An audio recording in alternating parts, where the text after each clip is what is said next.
Rubén Vargas es justamente especialista en temas de seguridad y quiero conversar con él para que nos cuente su punto de vista sobre lo que está ocurriendo. Rubén, ¿cómo estás? Cristian, buenas noches. Adelante, por favor. A ver, ¿cómo es el tema? Mucha gente dice separar la paja del trigo. ¿Es factible separar la paja del trigo? Y la otra pregunta que también hacía al aire. ¿Sientes que el gobierno tiene un plan para, no se puede ceder al chantaje, pero tiene un plan para separar a esos violentistas, delincuentes, mafias, ¿no? Economías ilegales, digamos, aislarlas, detenerlas y finalmente poder ver cuál es el reclamo legítimo y cómo llegar a soluciones para poder salir de esta violencia? Cristian, a ver, coincido con la parte introductoria para conversar y sin duda de que es una crisis política bastante compleja que parte del golpe de Estado que ha dado Pedro Castillo y que creo que también finalmente se está presentando eso que hace algunos días atrás decíamos que la calle estaba fría. Es decir, estamos viendo un sector de la población que tiene la posición del que se vayan todos, que se está movilizando y a partir de esa movilización, de ese sector social, hay un conjunto de oportunistas que se han subido a ese descontento social. Y en ese sector de oportunistas está el Movadef, está el antaurismo, está el bermejismo, está el FENATE, están las economías ilegales y están generando situaciones de extrema tensión con la Policía Nacional y las Fuerzas Armadas y se están produciendo los lamentables muertos y heridos que ahora estamos comentando. Pero a tu pregunta específica, ¿se puede separar? Sí, por supuesto que se puede separar. No es la primera vez que tenemos un conflicto político de esta magnitud. En realidad, esto es una de las cosas que definen y es el denominador común de nuestra historia política. Pero por eso nuevamente también el doble rasero de ese sector de la izquierda que habla como si este fuese el primer levantamiento en años que hemos llegado a una situación. Y claro, es una manifestación de las tantas que hemos tenido. Me parece que hay una intención de instrumentar, ¿no? Lo que pasa es que lo que yo observo, Cristian, es que precisamente a este sector de la izquierda radical, el bermejismo, el antaurismo, el Movadef, etcétera, además de oportunistas, son sectores y son personajes que son muy buenos en generar situaciones de extrema tensión que finalmente terminan en una especie de emboscadas para las fuerzas del orden, para la policía, las Fuerzas Armadas y el propio gobierno, que frente a estas sazonadas violentas lo que hace es ordenar que vaya la policía, que vayan las Fuerzas Armadas, se declare el estado de emergencia y generan situaciones en donde hay muertos y heridos. Pero son escenarios que fabrican, que los construyen precisamente los que están buscando estos muertos. Tienen sus muertos y acto seguido ellos, siendo ellos los responsables de haber generado esa situación, se convierten o pretenden convertirse en los abanderados de la defensa de los derechos humanos, se ponen los crespones negros y levantan flores para supuestamente recordar a esos muertos que ellos han generado. Correcto. Y además, en este caso específico de esta crisis, lo que hay que señalar también es que estamos viendo que este sector de la izquierda está pretendiendo utilizar estos 25 peruanos que han muerto para lavarse la cara con el discurso, con el argumento de la Asamblea Constituyente y pretendiendo que nos olvidemos que han sido cogobierno con una organización criminal que convirtió a Palacio de Gobierno en su base de operaciones. ¿No? Entonces, es bastante complejo, es cierto, pero sí se puede separar la paja del trigo. Pero para eso el gobierno tiene que confiar y tiene que respaldar decididamente a sus Fuerzas Armadas y a la Policía Nacional. Es el gobierno el que declaró el estado de emergencia y se recortaron derechos fundamentales, por supuesto, y ordenó que las Fuerzas Armadas y la Policía Nacional en conjunto restablecieran la paz pública y el orden interno. ¿Y lo han hecho bien? Esa es mi pregunta, Rubén. Es decir, ¿es una utopía pensar que se puede restablecer el orden justamente con estos grupos violentistas que tienen una agenda muy particular, independiente, la de los legítimos reclamos, sin muertes? Mira, yo creo que haber declarado el estado de emergencia, inclusive en algunas regiones el toque de queda, sin una adecuada conducción política y sin una estrategia clara detrás de esas medidas extremas que acompañen a las Fuerzas Armadas, es decir, que el componente político sea finalmente el responsable de la conducción de las operaciones, me refiero al sector interior y sector defensa, creo que eso es lo que ha faltado. Es decir... Pero sigue faltando, Rubén, porque en las entrevistas que ha dado hoy la presidenta... Digamos justamente... que eso está empezando a recomponerse, ¿ya? Eso está empezando a recomponerse, pero recordemos que cuando comenzaron los actos violentos, la policía empezaba o tenía la intención de empezar a usar, por ejemplo, las escopetas con balas de goma. Sí. Pero la presidenta las prohibió. Pero eso está mal, pues, porque sin balas de goma hemos pasado a las Fuerzas Armadas con balas de verdad. A eso me refiero. A eso me refiero, de que el componente político, la estrategia política, la decisión política tiene que estar absolutamente clara y tiene que estar alineada a las instrucciones que se le va a dar a las fuerzas del orden. Entonces, no hay forma, pues, de que se pueda preservar el orden, la paz social, el orden interno, cuando están incendiando comisarías, están atacando aeropuertos solamente con gases lacrimógenos. Y de allí declarar el estado de emergencia, el toque de queda, abrir la puerta de los cuarteles, obviamente que se va a generar una situación de extrema tensión y a veces que nos olvidamos. Eso es lo que han buscado estos sectores de la izquierda para producir sus muertos y ahora presentarse como supuestos Bueno, pero entonces, defensores. Rubén, hemos caído en su juego. ¿Cómo revertir el partido a favor de, digamos, de todos los peruanos, de bien? Lo que yo digo es que, en efecto, sí, lamentablemente el gobierno ha caído en la emboscada del bermejismo, en la emboscada del Movadef, en la emboscada de los operadores de las economías ilegales, especialmente de la minería y del narcotráfico. Creo que ahora, con las lecciones aprendidas y especialmente ahora que estos días, ayer, hoy, se ha tenido un poco de relativa calma, creo que es necesario que haya un comando de operaciones que permita adelantarse a acciones de violencia, y las Fuerzas Armadas, en el marco del estado de emergencia, tienen que tomar un control antes de que se produzcan acciones violentas contra esas instalaciones, esas oficinas, esas instituciones que se han convertido en blanco de estos ataques de estos extremistas. No se puede seguir actuando reactivamente. Eso. Ya, si estamos todavía en estado de emergencia y el Congreso todavía no toma la decisión de manera absolutamente irresponsable, la fecha precisa, la fecha exacta para el adelanto de elecciones. Mientras eso no se defina, vamos a seguir en una tensión en el que en cualquier momento puede estallar la violencia. Déjame traer un poco la política, pero antes déjame hacer otra pregunta, porque yo también creo que es fundamental exigirle al Congreso de la República que lo haga lo antes posible para poder, digamos, cerrar ese reclamo legítimo que es el que la mayoría pide, para luego sería más fácil diferenciar esa paja del trigo de la que tanto hablamos, porque obviamente si hay violencia queda claro que no es un tema político y de reclamo, sino que las minerías, esas economías ilegales siguen funcionando. Pero antes, José, pone por favor la fotografía que tomábamos, una fina cortesía del diario La República en su titular del día de hoy, respecto de los ciudadanos fallecidos. Hay 16 de los ciudadanos fallecidos de los 25.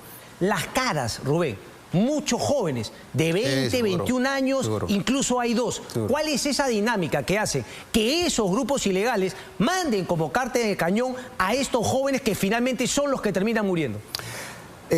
Antes de entrar a esa parte específica, Cristian, si me permites, una de las maneras más rápidas, eficaces de separar la paja del trigo es que el Congreso decida cuándo es las elecciones anticipadas. Correcto, y con eso se separa la paja del trigo. Correcto. Los que continúen atacando instalaciones públicas y bloqueando las carreteras, a pesar de que ya se tomó la decisión política de adelantar las elecciones, entonces lo que corresponde es aplicar la ley. Y para eso existen las fuerzas del orden, la Policía Nacional y las Fuerzas Armadas. Entonces, ya la decisión política está tomada, con eso se separa la paja del trigo, y lo que corresponde para los violentistas en este escenario es aplicar estrictamente lo que dice la ley. Pero Rubén, por lo que me planteas, tú no eres tan convencido, y yo tampoco, me parece, corrígeme si me equivoco, de que con ese adelanto de elecciones definido por el Congreso, la violencia vaya a frenar, porque lo que quieren los grupos violentistas no es nada que ver con el adelanto de elecciones. Sí, precisamente, ok. Entonces estamos en un escenario en que lo que corresponde es el cumplimiento de un mandato constitucional para el gobierno, que es preservar, recuperar la paz, brindar un servicio básico que es la seguridad. No se puede abandonar esa obligación absolutamente fundamental, que es la seguridad y la paz social. Si el Estado, si el gobierno abandona esa responsabilidad tan básica, entonces pues vamos a llegar a un momento de una anomia y un caos y una anarquía en el que el concepto de autoridad y de Estado simplemente se vacía de contenido. Ok, yo estoy completamente de acuerdo con eso, creo que también lo he dejado claro, pero claro, lo que se exige es hacer eso de una manera inteligente, de una manera eficiente. Entonces, sí creo que no tiene nada que ver con justamente exigir que se reinstale y que no se cedan los chantajes y que también se atiendan los reclamos legítimos como es un adelanto de elecciones, pero finalmente, digamos, no ceder ante esos ataques y exigir al gobierno que haga las cosas mejor para evitar más muertes. Yo soy convencido, como tú me lo has dicho, que eso sí se puede hacer. Entonces, han habido errores que hay que hacérselos notar a este gobierno y que finalmente se pueden corregir. Esperemos se corrija con esos cambios en el gabinete y otras medidas también, como hablábamos, un plan estratégico, ¿verdad?, de reinstaurar el orden público. Cristian, lo que no puede pasar es que el Congreso siga escamoteando su responsabilidad ni un día más. O sea, el martes tiene que ser el día en que sepamos qué fecha exacta precisa. Pero también es una locura que Dina Boluarte diga solamente el Congreso. El Congreso claramente está en offside hace tiempo y tiene que definir el tema de adelanto de elecciones. Eso de pedir una reforma, si no han podido hacer ni una reforma en un año y medio, no van a decir que eso es una tontería. Ese es un pretexto. Si no han hecho ni una reforma en un año y medio, van a decir que no, nos tienen que dar más tiempo porque sin la reforma de nosotros no hay futuro. Por favor. Pero lo que quería comentarte es que el gobierno y también el Congreso no pueden pretender que las Fuerzas Armadas y la Policía Nacional resuelvan las calles a punta de gases lacrimógenas, balas de goma y lo que el Estado y el gobierno les entrega a las Fuerzas Armadas, resolver un conflicto político que ellos han causado y que no pueden resolver. Es decir, las Fuerzas Armadas y la Policía Nacional, por supuesto, tienen que garantizar la seguridad. Pero quien tiene que resolver esta crisis política no es ni las Fuerzas Armadas ni la Policía, sino son Congreso y Gobierno y la clase política, no las Fuerzas Armadas. Entonces, creo que es necesario que este gobierno, que esta presidenta, haga cuestión de confianza y apoye a sus Fuerzas Armadas, a la Policía Nacional y a sus ministros. Desde mi punto de vista, Cristian, creo que sería un error político sacar al ministro de Defensa o al ministro del Interior como consecuencia de estas muertes. Que se investiguen, por supuesto, que todas las muertes tienen que investigarse, especialmente las que fueron ocasionadas por proyectiles de arma de fuego. ¿Quién ha disparado esa arma para que ocasione esas muertes? El fiscal tendrá que determinarlo. Pero hay una responsabilidad política. Tú dices que no es el momento de, digamos, darle a uno de los ministros o a algún político de este gobierno la responsabilidad política de esas muertes todavía. Porque eso significaría, no hemos superado todavía esta crisis. Eso significaría debilitar la posición de las Fuerzas Armadas y de la Policía Nacional. Porque eso significaría, de manera indirecta, asignarle la responsabilidad de lo que ha pasado. Creo que es necesario que se tenga un poquito más de serenidad y se siga trabajando y se haga acto de confianza en sus ministros y en la Policía Nacional y en las Fuerzas Armadas. Nuevamente, y acá sí pasamos un poco a la parte más complicada de este conflicto político, hemos visto con absoluta claridad que los que han provocado estas situaciones de extrema tensión y violencia son personajes vinculados a las economías ilegales. Minería ilegal y narcotráfico principalmente, pero también hay gente vinculada al grupo terrorista Sendero Luminoso, el Movadef, y también hay gente vinculada al antaurismo, es decir, a la peor cosa que tiene la clase política peruana y a las organizaciones criminales que protegen estas dos economías ilegales que tanto daño están haciendo al país. Entonces, creo que es importante saber cuál es la relación de estas economías ilegales, de estos sectores de la extrema izquierda, con Pedro Castillo. ¿Cómo es que las economías... Pero eso está comprobado en el pasado del gobierno de Pedro Castillo. Hemos visto reuniones, lo dice también varios personajes. Totalmente de acuerdo. Entonces estamos olvidándonos de una responsabilidad absolutamente clara en Pedro Castillo. El responsable número uno. Entonces necesitamos... De las muertes es el responsable número uno. Precisamente ese es mi punto. ¿Cómo es que Pedro Castillo estaba construyendo su futuro partido político con sectores vinculados a las economías ilegales? cómo es que Pedro Castillo legalizó la FENATE Almogadef y ahora son ellos los que están en las calles generando estas situaciones de extrema violencia. Y Bermejo en el BRAE, yo me acuerdo que tú has trabajado mucho también en la zona, ¿no? Cocalera, el tema de vida. Bermejo, a través de, recuérdame el nombre de ese ministro del Interior, Barrezuela, creo, sí, claro, con Noblecía, quedaba claro que ellos hacían un trabajo político con los cocaleros y los sectores más violentistas que ahora claramente son los que justamente los han hecho movilizarse. Los de Brown vinieron para Lima, pero queda claro que también han sido enviados al sur donde había más violencia. Bermejo está haciendo un trabajo político en las cuencas cocaleras, especialmente en el BRAE, desde el 2007, desde el 2008. Ya, pero político entre comillas, ¿no? Delincuencial, diría yo. Político en términos de tener un discurso de defensa de la hoja de coca, ¿ok? De la hoja de coca ilegal. Pero hay un tema en el BRAE en el que Bermejo empezó a hacerse notar más, que se opuso a la construcción de un aeropuerto en Pichari cuando el grupo terrorista atacaba a las Fuerzas Armadas y se producían muertos y heridos y las Fuerzas Armadas necesitaban un aeródromo para evacuar a sus muertos y heridos. Bermejo inventó una historia de que se estaba construyendo un aeropuerto para que los americanos ingresaran al BRAE y supuestamente erradicar la hoja de coca. Con esa desinformación levantó a los campesinos y se opuso a la construcción de ese aeropuerto y finalmente no se pudo construir. Entonces, Bermejo tiene una presencia, por supuesto, muy enraizada en los intereses de la coca ilegal. Y ahora lo que estamos viendo es precisamente de ese sector de cocaleros. Cuando me hablas de coca ilegal, ¿qué tanto es sinónimo de narcotráfico? ¿O son sinónimos Cuando al 100%? hablamos de coca ilegal, estamos hablando de la coca articulada a la cocaína. Ok, narcotráfico. Punto, ¿ok?